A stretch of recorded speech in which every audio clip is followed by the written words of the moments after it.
Bonjour à tous. Manipulation américaine au Niger, en Afrique, pour y installer une troisième guerre mondiale. On va y revenir parce qu'on dit souvent l'Afrique, l'instabilité, ça vient de Wagner, la Russie, la propagande sur les réseaux sociaux des Russes, etc. Et en réalité, si on regarde ce qui s'est passé notamment avec le putsch au Niger, où la France est en train d'être chassée, c'est pas russe, c'est américain. Et pourquoi? Parce qu'ils veulent un terrain de guerre contre là-bas la Russie et la Chine.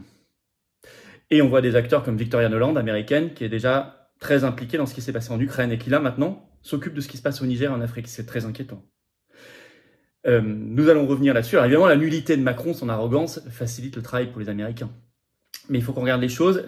On a appris beaucoup de choses ces dernières heures, ces derniers jours. Et on va voir à quel point nous devons échapper à cette troisième guerre mondiale avec un théâtre qui serait en Afrique, mais aussi, vous savez, en Ukraine, Russie, Europe, etc. Et parce que les faucons américains veulent cela, mais nous devons nous battre pour la paix. La France doit se battre pour la paix, la France libre et respectée, respectable doit se battre pour la paix. Nous y revenons dans cette vidéo, elle est importante. N'hésitez pas à la partager, à la relayer, elle est étayée, argumentée, vous verrez. N'hésitez pas à lui donner de la force en vous abonnant à cette chaîne YouTube. Vous cliquez sur s'abonner en dessous, un petit clic, c'est gratuit, c'est instantané. Je vous le dis vraiment avec force. Vérifiez que YouTube ne vous a pas désabonné. Il y en a eu beaucoup ces derniers jours.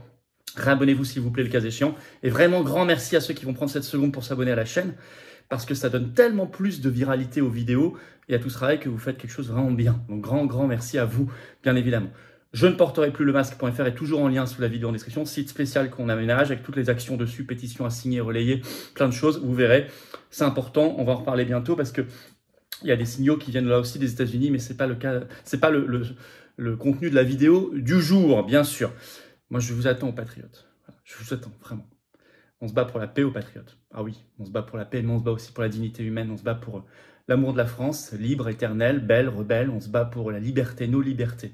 Notre liberté d'expression aussi. On se bat pour notre souveraineté. Une humanité vraiment humaine. On se bat pour nous et les générations qui viennent. Et ça, c'est précieux. Ça n'a pas de prix, je dirais même. Mais j'ai besoin de vous.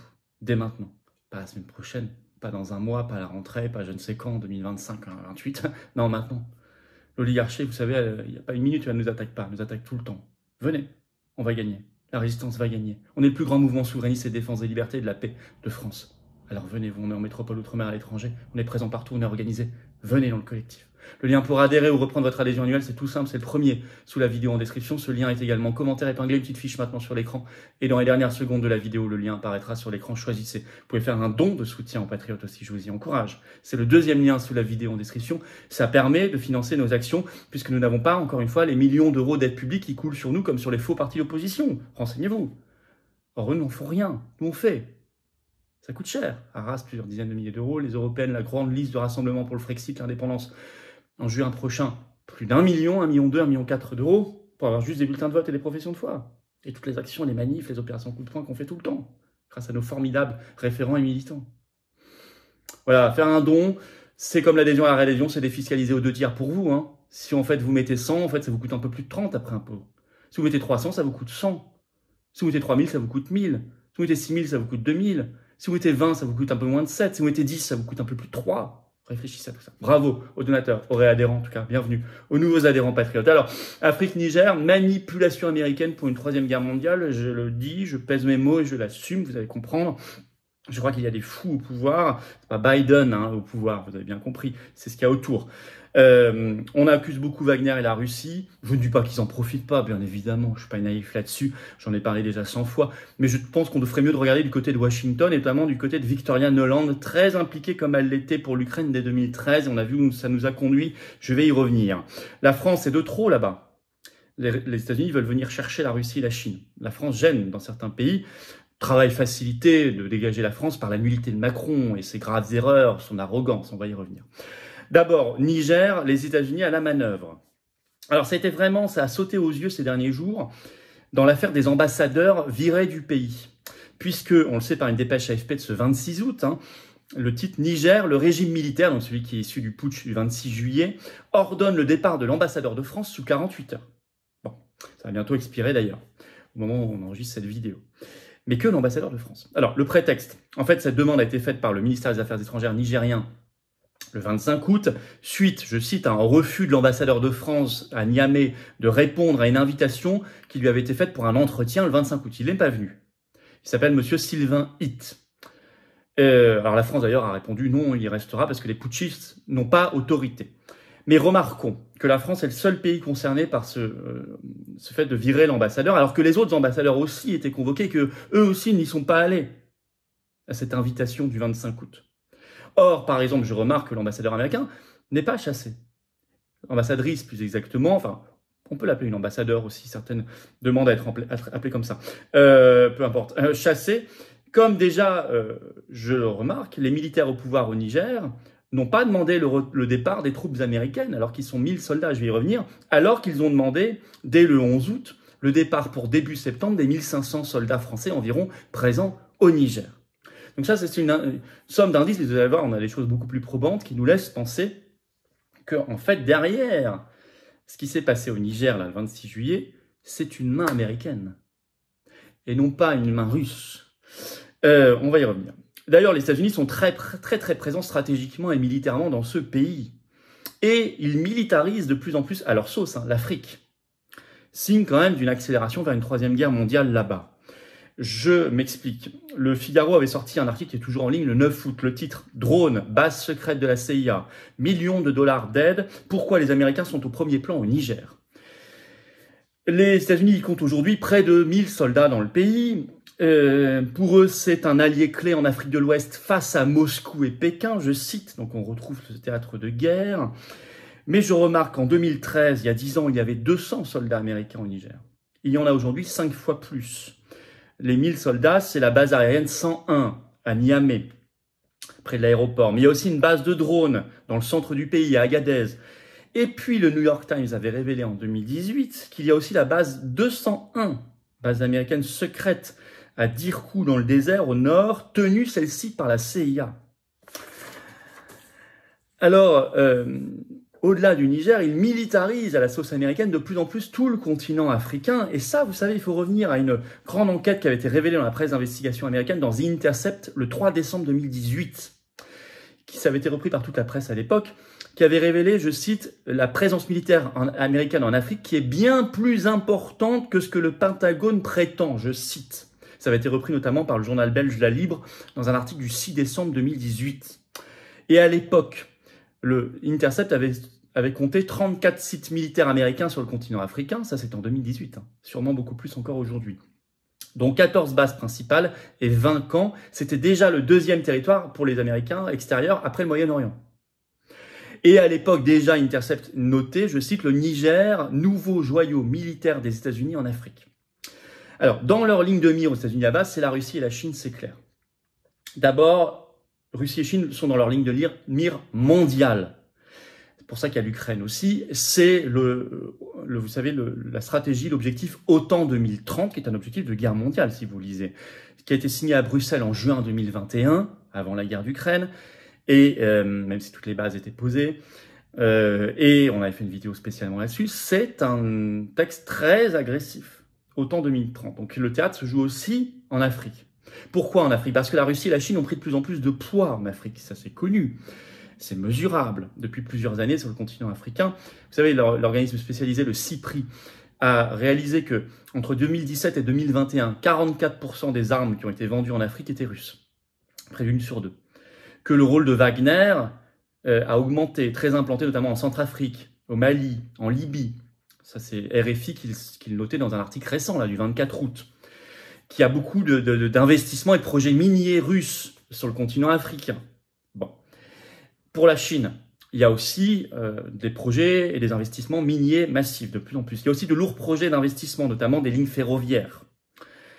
Et puis, on sait que l'Afrique est aujourd'hui un des principaux bailleurs de fonds des États africains. Ça, c'est une enquête de Géo publiée le 15 mars dernier qui l'avait noté. Donc, on a ce théâtre-là, Russie et Chine qui augmentent, et les États-Unis préparent clairement le terrain de l'affrontement là-bas, et en militarisant, c'est pour ça que je parle de Troisième Guerre mondiale, et bien sûr la France est de trop. Et donc elle peut être chassée. Elle est chassée aussi par ses propres erreurs, ne me faites pas dire ce que je n'ai pas dit, attention, notamment la nullité macroniste, j'ai fait une vidéo il y a quelques semaines sur tout cela, mais il y a aussi ce jeu américain, et surtout ce jeu américain très important, qui vous est très peu dit dans la presse française, un petit peu ces derniers temps, mais très largement caché. Alors en fait, les États-Unis ont été même largement derrière le putsch au Niger. Et on le voit dans le profil des hommes qui ont pris le pouvoir. Le général Tchiani, donc, qui était à la tête, qui a dirigé d'ailleurs le putsch le 26 juillet, il a reçu sa formation militaire aux États-Unis, au College of International Security Affairs, le CISA, de l'Université nationale de défense. Idem pour un des hommes les plus importants, qui est devenu le chef d'état-major des armées, d'ailleurs au Niger depuis fin juillet, le général Barmou, qui lui a reçu sa formation militaire en Géorgie, aux États-Unis, et qui a travaillé étroitement avec les forces spéciales américaines pendant de longues années. Le journal L'Opinion, d'ailleurs, le dit dans un article du 9 août dernier. Je vais vous citer un extrait. Écoutez. Au Niger, le général Barmou, interlocuteur privilégié des États-Unis, fait partie des putschistes. Longtemps courtisé par Washington, qui voyait en lui un partenaire dans la lutte contre l'extrémisme islamiste, le militaire fait désormais le lien entre les Américains et la junte. En fait, ils ont été adoubés, sans qu'elle le dise clairement pour l'instant, par la néoconservatrice très influente dans la diplomatie américaine, Victoria Nuland, je vous en parlais, qui n'est pas n'importe qui est allée directement les voir aux Grand Dames de la France. D'ailleurs, c'était le 7 août à Niamey, capitale du Niger. Aujourd'hui, c'est la numéro 2 par intérim de la diplomatie américaine, derrière Blinken. C'est une haute responsable de la diplomatie américaine depuis très longtemps, qui s'était juste mis en retrait pendant qu'elle a beaucoup combattu pendant la présidence Trump, bien sûr. C'est une néoconservatrice, une faucon. Et elle leur a proposé, selon ses propres mots, le 7 août, les bons offices des États-Unis, je cite. Et puis RFI note dans un article du 8 août, les États-Unis n'utilisent pas l'expression, vous remarquerez sur le Niger, de coup d'État, contrairement à la France. Pourquoi? Parce que s'ils parlent de coup d'État, alors juridiquement, ils sont obligés d'arrêter automatiquement leur coopération militaire. C'est ce qu'explique RFI. Or là, pour le moment, elle est juste suspendue. Et c'est pour ça qu'ils ne parlent pas de coup d'État. Et dès le 27 juillet, donc le lendemain du putsch, le Sénat américain a validé une nouvelle ambassadrice au Niger pour les États-Unis qui s'appelle Kathleen Fitzgibbon. Et selon un article des RFI du 17 août, son arrivée, ça y est, c'est faite. Elle est arrivée au Niger comme ambassadrice et ils ne demandent pas, elle, à ce qu'elle parte. Son arrivée confirme, je cite RFI, une position plus souple des Américains vis-à-vis des putschistes. Ben oui, parce qu'ils l'ont organisé, en fait, ce putsch, très largement. Je ne dis pas qu'il part de rien. Il y a toujours des réalités nationales, locales qui expliquent des choses. Mais quand vous avez une puissance étrangère aussi imposante que les États-Unis, et qui a l'habitude des coups d'État dans le monde entier depuis des dizaines d'années, ils ont organisé des dizaines et des dizaines sur tous les continents, vous le savez, avec la CIA et tout le reste, alors voilà, on comprend ces liens. Bon, la France d'ailleurs n'est pas totalement dupe, hein. Il y a plusieurs articles qui sont sortis récemment, par exemple le Figaro le 16 août qui note, après le putsch au Niger, la France craint d'être doublée par son allié américain. Je vais vous lire le début de l'article, vous comprendrez que tout a été compris en fait. Avec des alliés comme ça, on n'a pas besoin d'ennemis, glisse-t-on à Paris. Au Quai d'Orsay, comme à la présidence française, les choix diplomatiques américains au Niger passent mal. Les États-Unis se sont montrés très présents depuis la crise au Niger, trop présents même, quand le numéro 3 de la diplomatie américaine, Victoria Nuland, s'est assise à la table des putschistes le 7 août dernier. Ils ont fait tout le contraire de ce qu'on pensait qu'ils feraient, poursuit-on. On a quand même affaire à des sacrés nuls, hein, et des traîtres. Hein. Alors vous avez aussi par exemple la Croix le 16 août qui a titré cet article « Coup d'État au Niger, les États-Unis prennent leur distance avec la France, etc. » But, installer cette confrontation États-Unis face à Russie et Chine, de plus en plus militarisée. Donc au moment où vous avez les tensions qui montent dans toute la partie ukrainienne, russe, Europe de l'Est, c'est installé la Troisième Guerre mondiale en Afrique. D'autant qu'à la manœuvre, je l'ai dit, c'est Victoria Nuland. C'est une néoconservatrice. C'est elle, déjà, qui s'est occupée de faire le changement de régime en Ukraine en 2014, le fameux Euromaïdan. Vous la voyez, par exemple, dans le reportage qui avait été diffusé sur Canal+, de Paul Moreira, Les masques de la Révolution, début 2016. On la voit en train de distribuer ces fameux petits pains au chocolat, place Maïdan. Elle a organisé les choses. Le changement de régime en Ukraine, qui a mené à ce qu'on sait. Elle a été pro-guerre de Libye en 2011, à fond, elle a même couvert des grands mensonges. Vous irez voir sa fiche Wikipédia, c'est intéressant. Elle est responsable de l'Ukraine au département d'État américain depuis 2013. Et tout a eu lieu ensuite en 2014. Bon. Et là, c'est elle qui est directement impliquée. Ça sent une ambiance, c'est une ambiance de Troisième Guerre mondiale. Alors, en conclusion, je suis à fond pour la souveraineté, je suis un souverainiste français. Je suis pour l'indépendance et la souveraineté totale du peuple français. Je suis donc pour la souveraineté de tous les peuples du monde et tous les peuples africains. Que ce soit très clair, mais je dis aux peuples africains, et je pense qu'il y a des Africains qui nous regardent, attention à ce qu'on vous vende une souveraineté en fait sous bannière américaine. C'est exactement ce qui manifestement se passe là. Deuxièmement, la Russie, Wagner, les grands méchants partout en Afrique, c'est plus compliqué que ça. C'est surtout les États-Unis. En tout cas, ils sont bien plus présents militairement que la Russie là-bas, en réalité. Alors la France, bien sûr, est chassée, je l'ai dit. Tout ça est facilité par la nullité, les erreurs, la trahison, l'arrogance de Macron et de tous les gens autour de lui. Mais ça, c'est à nous de faire le boulot, nous, en France. Attention à cette glissade vers la Troisième Guerre mondiale. Le syndrome, le signal Hollande doit nous alerter. La France doit se battre pour la paix. Elle pourrait se battre pour la paix, y compris en Afrique. Elle pourrait se battre pour la paix, je l'ai dit, en Ukraine, à condition qu'elle ne soit plus à la remorque de l'Union européenne, de l'OTAN et des États-Unis, qu'elle quitte les institutions supranationales mentionnées, qu'elle retrouve sa liberté et qu'elle s'intéresse au dossier avec respect et connaissance des choses. Et ça, c'est la voie de l'efficacité et de la paix. J'aimerais que nous portions cette voie. Nous la portons en tout cas aux patriotes. N'hésitez pas à relayer cette vidéo que je juge importante comme une alerte. Partagez-la sur vos réseaux sociaux si vous voulez bien et partout. Et puis abonnez-vous à cette chaîne YouTube. Vous cliquez sur s'abonner, un petit clic, vérifiez que YouTube ne vous a pas désabonné. Réabonnez-vous s'il vous plaît le cas échéant. Il y en a eu beaucoup ces derniers temps. Grand merci en tout cas à ceux qui prennent le temps, ce petit clic gratuit de s'abonner à la chaîne, ça aide énormément. Vous pouvez également mettre un commentaire, ça aide beaucoup aussi la diffusion, un pouce vers le haut, vous le savez.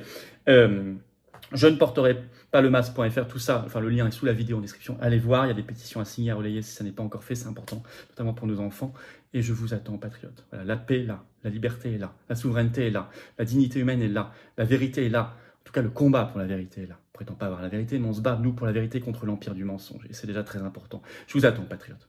Ou si vous êtes adhérent qui n'est plus à jour parce que vous avez plus d'1 an d'adhésion, ça ne se fait pas automatiquement, c'est à vous de réadhérer. Vérifiez ça, peut-être vérifiez dès maintenant. Venez, nouveaux adhérents, vous serez bienvenus. Vous serez mis en relation avec des gens qui pensent comme vous à côté de chez vous et c'est beau. Vous pouvez faire un don de soutien en patriote aussi. Ça aide le mouvement, ça aide nos actions.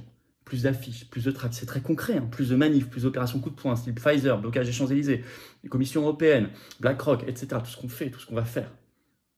C'est facilite la liste de rassemblement pour le Frexit en juin prochain aussi. Voilà, je vous attends. J'ai vraiment envie qu'on se batte ensemble, côte à côte, dès maintenant. Le lien pour adhérer et réadhérer, c'est le premier sous la vidéo en description. C'est un lien en commentaire épinglé également. Et bientôt, le lien apparaît sur votre écran.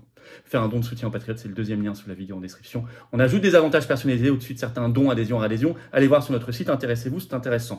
Mais ça s'ajoute à la loi. La loi prévoit 2 tiers de défiscalisation pour vous. Voilà, 2 tiers. Vous mettez 60, ça vous coûte 20. Vous mettez 600, ça vous coûte 200, etc. Vous mettez 10, ça vous coûte 3 et quelques. Bravo. Bravo aux donateurs, aux réadhérents, bienvenue. Aux nouveaux adhérents patriotes. Vive la France.